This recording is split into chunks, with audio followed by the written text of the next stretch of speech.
አብዛኛው የዓለማችን ሕዝብ ስለሚያስከትለው ጉዳት እንጂ ስላለው ጥቅም እምብዛም እውቀቱ የለውም። ለዚህም ይመስላል ታዲያ ሀያላን የተባለው ሀገራቶች በብቸኝነት ተቆጣጥሮት የሚገኙት።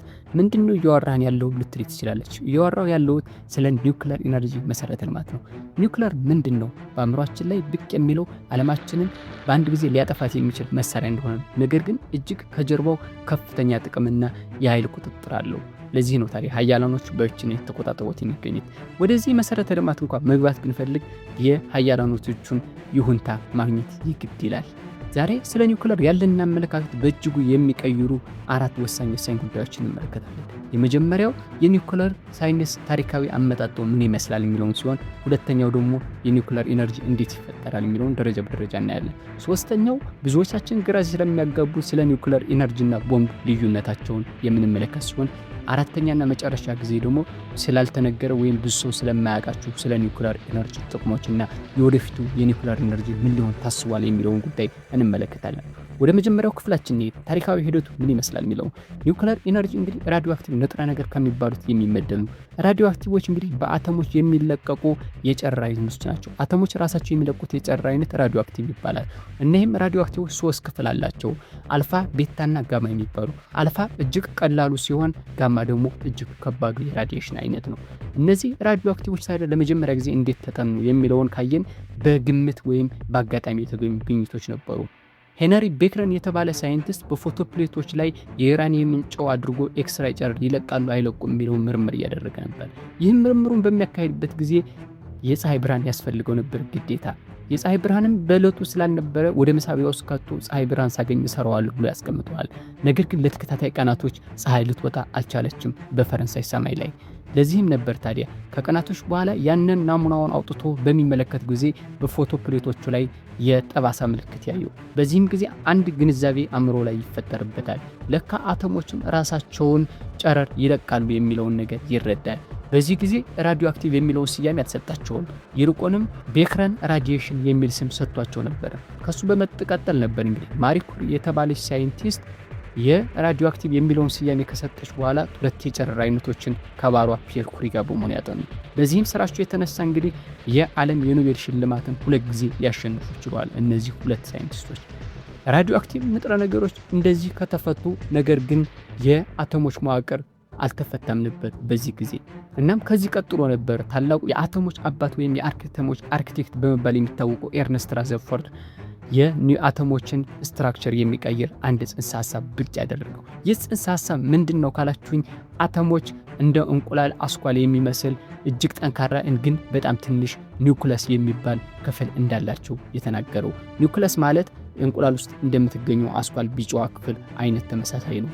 ይህን ግኝት ካገኘ በኋላ በ1905 ታላቁ የፊዚክስ አባት በመባል የሚታወቀው አልበርት አይንስታይን ለኒውክሌር መስሪያነት የሚያገለግለውን ሂሳባዊ ቀመር የግኝት ያገኘው። ይህ ሂሳባዊ ቀመር የፊዚክስ ቀመር ምንድነው ካላችሁኝ፣ ኢነርጂ እኩል ይሆናል ማስ ታይምስ ስፒድ ኦፍ ላይት ማለት ነው።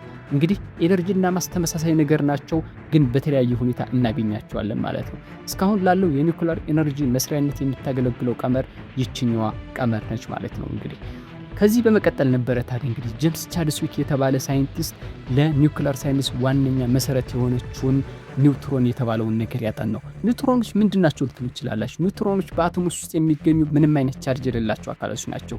እንዴት አገኛቸው የሚለውን ነገር ደግሞ ካየነው በአንድ አተሙ ኒውክለስ ውስጥ ፕሮቶን የሚባል ክፍል እንዳለ ይታመን ነበረ። ይህም ፖዚቲቭ ቻርጅ እንዳለው፣ ነገር ግን ፕሮቶኑና ኒውክለሱ ተለይተው ክብደታቸው ሲመዘን ኒውክለሱ ላይ የቀረ ሌላ ክብደት እንዳለ ይገነዘባሉ። ይህ ክፍል ነበር ታዲያ ምንም ቻርጅ የሌለው ግን ኒውትሮን የሚባል ክፍል እንደሆነ ጄምስ ቻድስዊክ ያጠናው። ኒውትሮኖች ታዲያ ለምን ያገለግሉናል? ኒውክሌር ሳይንስ ላይስ ለምን ቁልፍ ሆኑ ካላችሁኝ፣ እንደ ጥይት ወይም አተሞችን ለመክፈል የሚያገለግሉን እነሱ ስለሆኑ ማለት ነው። ምንም አይነት ቻርጅ ስለሌላቸው ወደ አተሞች ኒውክለስ በሚለቀቁበት ጊዜ ምንም አይነት ነገር ስለማይቃወማቸው ሰብረውትና ሰንጥቀውት የመግባት ነገር ያላቸው። ሰንጥቀውት በሚገቡበት ጊዜ አተሞች ይከፈላሉ። በዚህም ጊዜ ነው ኢነርጂ የሚፈጠረው ማለት ነው። እንግዲህ እንደ ሳይንሱ አመለካከት ከዚህ በኋላ ነበር እንግዲህ ታዲያ ኦቶ ሃንና ሉዊስ ሜይነር የተባሉ 2 ሳይንቲስቶች የመጀመሪያው ፊዥን ሪአክሽንን ያካሄዱት። ፊዥን ሪአክሽን ምንድነው? ፊዥን ሪአክሽን ማለት አተሙን መሰንጠቅ ሲሆን የመጀመሪያውን ኦቶ ሃን ሪአክሽኑን በሚያካሄድበት ጊዜ ሉዊስ ማይነር ሪአክሽኑን በሚፈጠረውን ኢነርጂ ካልኩሌት ሲያደርግ ነበር። ይህን ይመስል ነበር እንግዲህ የኒውክለር ሳይንስ ታሪካዊ አመጣጡ በእነዚህ ሁሉ ሳይንቲስቶችና ተመራማሪዎች መካከል አልፎ ነው ዛሬ ላለበት ነገር የበቃው። ሁለተኛው ትኩረታችን የምናደርገው እና እንዴት ነው ይህ ነገር የሚሰራው ፕሮሰሱ ምን ይመስላል የሚለውን ደረጃ በደረጃ ላሳያችሁ። እዚህ ደረጃ ላይ 6 ፌዞች አሉ። እነዚህ ፌዞች የመጀመሪያው የሚያስፈልጉን ንጥረ ነገሮች መፈለግና ግብዓቶችን ማሰባሰብ ነው። ለዚህ ኒውክለር መስሪያነት የሚያስገለግለን ኤሌመንት ምን ይባላል ካላችሁ ዩራኒየም ይሰኛል። ዩራኒየም ከከርሰ ምድር ውስጥ የሚወጣ ማዕድን አይነት ነው፣ ግን በተወሰኑ የዓለማችን ክፍሎች ብቻ ነው የሚገኘው። አንዳንዴም ኢትዮጵያ ላይ ይገኛል የሚል ጭምጭምታ ወሬዎች ይሰማሉ፣ ነገር ግን እስካሁን የተረጋገጠ ነገር የለም። ዩራኒየም ያላቸው ሀገራትም ቢሆን እጅግ ከፍተኛ የኃይል ፖላሪነትን ተቆጣጥረው ይገኛሉ። እጅግ ከፍተኛ ኢንቨስት የሚደረግበትን የመሰረተ ልማት ተቋም ነው። ዩራኒየሙ ከከርሰ ምድር ላይ ከወጣ በኋላ ወደ ማብላያ ተቋማቶች ይወሰዳል። በሁለተኛ ደረጃ እንግዲህ ዩራኒየሙ ከከርሰ ምድር ከወጣ በኋላ ዩራኒየሙን የመለየት ስራ ነው የሚካሄደው። ለምንድን ነው ዩራኒየሙን የምንለየው ካላችሁኝ፣ በአንድ ዩራኒየም ውስጥ 2 አይዞቶፖች አሉ። ከነዚህ አይዞቶፖች መካከል አንደኛው ነው ለኒውክለር መስሪያነት የሚያገለግለን፣ አንደኛው ደግሞ አያስፈልገንም። እንደዛም ሆኖ ደግሞ የምታስፈልገን የአይዞቶፕ አይነት እጅግ ዝቅተኛዋና 0.7% የአይዞቶፕ አይነት ነች ለኒውክለር መስሪያነት የምታገለግለን። እንዴ ቆይ እዚህ ጋር እንዴት ነው 0.7ን ታዲያ ምን ለያል?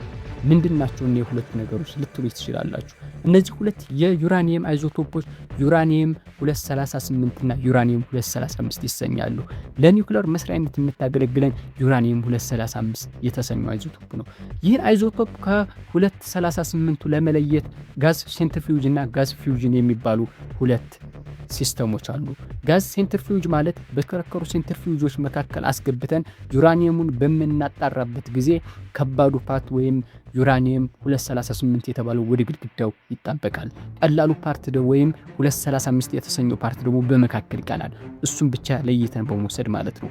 ሁለተኛው መንገድ ደግሞ ጋዝ ፊውዥን ሲሆን ደግሞ ጋዝ ፊውዥን ደግሞ በቀዳዳዎች መካከል ዩራኒየሙን በማሳለፍ ዩራኒየም 235ቱ በጣም ትናንሽ ስለሆኑ በዚያ መካከል እንዲያልፉ ማድረግ ነው ማለት ነው። እንግዲህ በዚህ መልኩ ዩራኒየሙን ከለየነው በኋላ ወደ ማብላያ ውስጥ በመክተት በኒውትሮኖች እንዲመታ እናደርገዋለን። በኒውትሮኖቹ በምንመታበት ጊዜ 2 ነገሮች ይፈጠራሉ። እዚህ ጋር የሚፈጠሩትም ከፍተኛ ሙቀትና ሌላ 3 ተጨማሪ ኒውትሮኖች ይፈጠራሉ።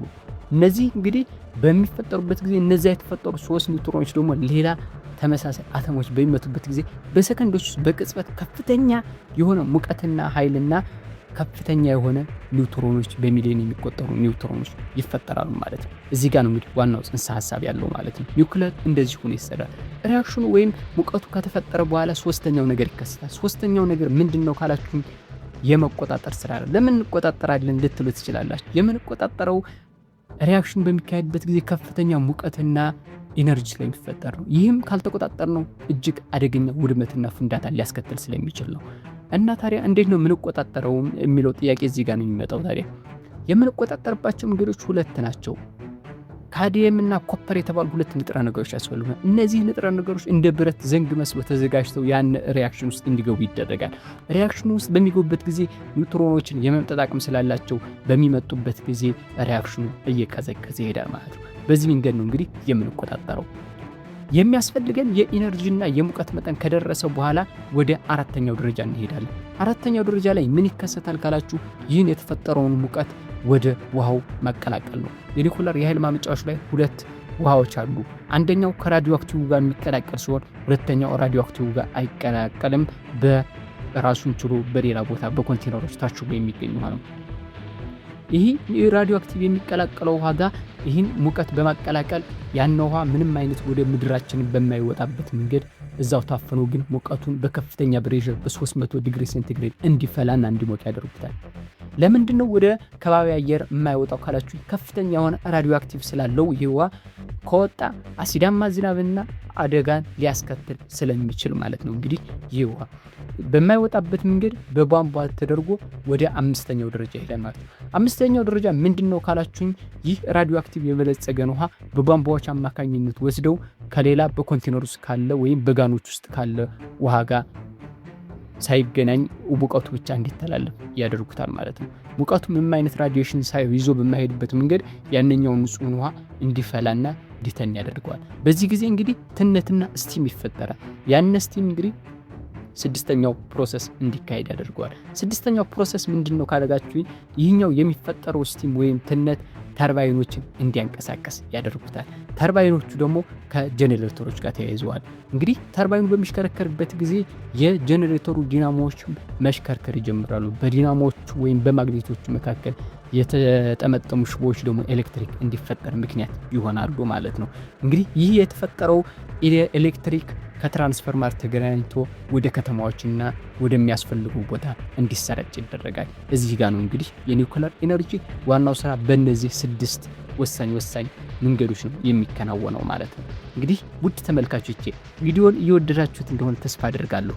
ቻናሉ ሰብስክራይብ፣ ቪዲዮውን ላይክ እያደረጋችሁ ግን እንድትከታተሉኝ በአክብሮት እጠይቃለሁ። ሶስተኛውና ዋናው ጉዳያችን የምንመለከተው እንግዲህ የኒውክሌር ቦምብና የኒውክሌር ኢነርጂ ልዩነታቸውን ነው። ኒውክሌር ቦምብና ኒውክሌር ኢነርጂ ልዩነት አላቸው፣ ተመሳሳይነትም አላቸው። በመጀመሪያ ጊዜ መመሳሰላቸው ነው። የሚመሳሰሉበት መንገድ የአሰራር ሲስተማቸው ሲሆን የሪአክሽን የሚካሄድበት መንገድ ተመሳሳይ ነው። ልዩነታቸውን ደግሞ በ3 ዋና ጉዳዮች ልንገራችሁ።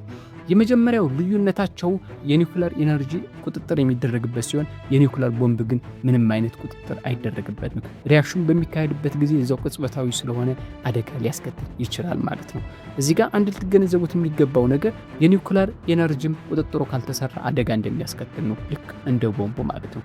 ሁለተኛው ልዩነታቸው ምንድነው ካላችሁ የምንጠቀማቸው አይዞቶፕ አይነቶች ናቸው። እንግዲህ አይዞቶፑ ዩራኒየም 235 እንደሆነ ይታወቃል።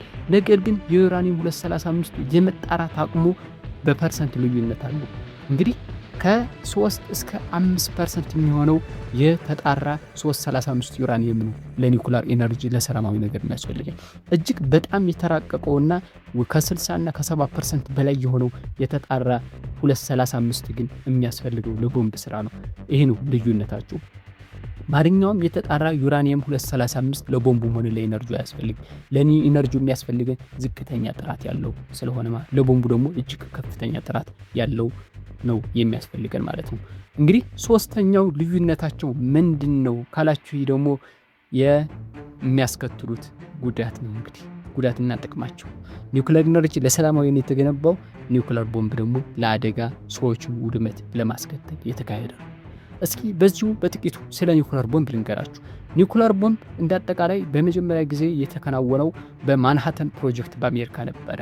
በዚህን ጊዜ ታዲያ ፕሮጀክቱ ሲካሄድ ከ130 ሺህ ሰዎች በላይ ተሳትፈው ነበር። በሁለተኛው የዓለም ጦርነት ጊዜ ጀርመንና አሜሪካ ኮምፒቲሽን ውስጥ ስለገቡ በጦር መሳሪያ ምርት ላይ አሜሪካውያን በምስጢር ሊይዙ ፈልገው ነበር፣ ይህን የቦምብ ምርት ማለት ነው። እንግዲህ ይህ ቦምብ ተሰርቶ ካለቀ በኋላ ለመጀመሪያ ጊዜ ሙከራ የተደረገው በሁለት የጃፓን ከተሞች ላይ ነበረ፣ በሂሮሺማና ናጋሳኪ። በሁለቱም ላይ የተጣሉት ሳይንቲስቶች ያበለጸጓቸው 2 አይነት የኒውክሌር ቦምብ አይነቶች ናቸው። እነዚህም 2 የኒውክሌር ቦምብ አይነቶች ምንድናቸው ካላችሁ ዘገን ታይፕ እና ዘኢምፕሎሽን ታይፕ የሚባሉ ናቸው። ዘገን ታይፕ ሂሮሺማ ላይ የተጣለው ሲሆን ከ80 ሺህ ሰዎች በላይ ህይወት ቀጥፏል። ዘኢምፕሎሽን ታይፕ ደግሞ በናጋሳኪ ላይ ሲሆን ጉዳቱ ትንሽ ዝቅ ያለ ነበረ። ምክንያቱም ግን የቦምቡ አደገኝነት ዝቅ ያለ ሆኖ አይደለም። የቦምቡ አደገኝነት ዝቅ ያለ ሆኖ ሳይሆን የመልክዓ ምድር አቀማመጡ ተራራማ ስለነበረ እጅግ አደጋውን ለመቀነስ እንዲያደርግ አስችሎታል ማለት ነው። ይህ ነበር እንግዲህ የቦምቡ ሁኔታ የመጀመሪያው ሙከራ እና የተከሰቱት አደጋዎች በታሪካዊ ሂደቱ ይህን ይመስል ነበር። ከዛ በኋላ ዓለማችን የኒውክሌር ቦምብ ተሞክሮበት አያውቅም፣ በእውነተኛው ዓለም ላይ ማለት ነው። ወይም በሰዎች ላይ የኒውክሌር ቦምብ ተጥሎ አያውቅም፣ ገደቦችን ተቀምጦበታል። እንግዲህ ይህን ካል ወደ አራተኛውና ወደ መጨረሻው ትኩረታችን እንግባ። የአራተኛውና የመጨረሻው ጉዳያችን ደግሞ የኒውክሌር ያልተነገሩ ጥቅሞቹና የወደፊት የኒውክሌር ኢነርጂ ምን ሊሆን ይችላል የሚለውን እንገራችሁ። የኒውክሌር ኢነርጂ እንግዲህ እንደሚታወቀው አብዛኛው ሰው ኒውክሌርን እንደ ቦምብ እንዳጥፊነት ብቻ ነው የሚገነዘቡ። ነገር ግን እዚህ ጋር ወሳኙ ነገር ዓለማችን በዚህ የኢነርጂ መሰረት ማለት ኮምፒቲሽን ወይም ሀያላኖቹ ለበላይነት ተቆጣጥሮት የሚገኙት የኢነርጂ ወሳኝነት ነው። ምክንያቱም ኢነርጂ እንደሚታሰበው ወይም ሃይድሮ ኤሌክትሪኮች እንደ ግድቦችና እንደ ንፋስ ኃይል ከምናገኘው እጅግ የላቀ ነው። ምክንያቱም ከአንዲት የዩራኒየም ቅንጣት የምናገኛት የኢነርጂ መጠን ከ1 ቶን የድንጋይ ክሰል ጋር እኩል ስለሆነ ማለት ነው። እንግዲህ ልዩነቱን ማሰብ ትችላላችሁ። የሰማይና የምድር ያክል ርቀት ነው። በአንዲት ቅንጣት ይህን ያክል ታገኘነ በብዙ ዩራኒየም ስንጠቀም ምን ያክል ኢነርጂ ልናገኝ እንደምንችል ማወቅ አለባችሁ እዚህ ጋር ማለት ነው። እንግዲህ ዋነኛው ኢነርጂ። ሁለተኛው ለጤና ትሪትመንት አገልግሎት መዋሉ ነው። ለጤና ትሪትመንት ካላችሁ ለካንሰር በሽታ ትሪትመንት የሚውለው የኒውክሌር ራዲዬሽኖች ናቸው። ለካንሰር ህክምና የሚያገለግሉን ማለት ነው። ሶስተኛው ጥቅማቸው ምንድነው ካላችሁኝ እንግዲህ እዚህ ጋር ምንም አይነት ካርቦን ዳይኦክሳይድ አይለቁም ኒውክሌሮች። እንግዲህ ካርቦን ዳይኦክሳይድ አይለቁም ማለት ምንም አይነት ካርቦን ዳይኦክሳይድ ወደ ከባቢ አየር ሳይለቅ እኛ በቂ የሆነ ኤነርጂ ማግኘት እንችላለን ማለት ነው። ግን እዚህ ጋር ደግሞ ሌላ እጅግ አስቸጋሪ ጉዳት አለው በጎኑ ማለት ነው። ምክንያቱም ከዛ ሪያክሽን የወጣውን ዝቃጭ የት ይወገዳል የሚለው ጉዳይ እጅግ አከራካሪና አሁንም ዓለማችንን ሲያስጨንቅ ያለው ጉዳይ ነው። ምክንያቱም ያን ዝቃጭ ከወጣና ዝም ብሎ መሬት ላይ ከተደፋ ወይም ተቆፍሮም ቢሆን ቢደፋ ወደ ምድር ወጥቶ እጅግ አደገኛ ጉዳትን ሊያስከትል ይችላል። ይሄ ነው ጉዳቱ። ሌላው ሁለተኛው ጉዳቱ ምንድነው ካላችሁኝ አደጋው ከተከሰተ የጄኔቲክ ዲስኦርደር፣ የአካባቢ መጥፋት፣ የተፈጥሮን ውድመት ሊያስከትል ይችላል። ይሄ ጥንቃቄ ተደርጎበት የሚሰራ እጅግ የረቀቀ ሳይንሳዊ ስራ ነው ማለት ነው። እንግዲህ የወደፊቱ የኒውክሌር ኢነርጂ ምን ሊሆን ታስቧል የሚለውን በመጨረሻ ስንመለከት አሁን የፊውዥን ሪያክሽን ያለው ወደፊት ደግሞ የፊውዥን የተሰኘ ሪያክሽን ይመጣል ይባላል። እንግዲህ ፊውዥን እና ፊውዥን ልዩነታቸው ምንድነው የሚለውን እዚህ ጋር ባጭሩ ላብራራላችሁ። ፊውዥን ማለት አተሞችን በመሰንጠቅ ሲሆን ፊውዥን ደግሞ አተሞችን አንድ በማድረግ ነው። ፊውዥን እንዴት ነው የሚከናወነው ከተባለ የሃይድሮጅን አተምን በመጠቀም ነው። ሁለት ሃይድሮጅንን በማቀራቀር ሂሊየምን በመፍጠር የሚከናወን ሲሆን ይህም ከፀሐይ የኢነርጂ አፈጣጠር ሲስተም ጋር አንድ አይነት ነው ማለት ነው። እንግዲህ ምንም አይነት ካርቦን ዳይኦክሳይድ ሳይኖር ምንም አይነት አደጋ ሳይከተል ብቁ የሆነ ኢነርጂን እናገኛለን ማለት ነው። የወደፊቱ ሐሳብ ይሄ ነው። አሁንም እየተሰራበት ይገኛል። በፈረንሳይ ሀገር ከመላው ዓለማችን የተወጣጡ ሳይንቲስቶች እየሰሩበትና እየተመራመሩበት ይገኛሉ በዚህ የፊውዥን ሪያክሽን ላይ ማለት ነው። እንግዲህ ውድ ተመልካቾቼ ስለ ኒውክሌር ያለንን አመለካከት በእጅጉ ቀይረነዋል ብዬ አምናለሁ። ቪዲዮውን ወዳችሁት ካገኛችሁ ቪዲዮውን ላይክ፣ ቻናሉን ሰብስክራይብ ማድረጋችሁ አይረሳ። ስለተከታተላችሁ አመሰግናለሁ።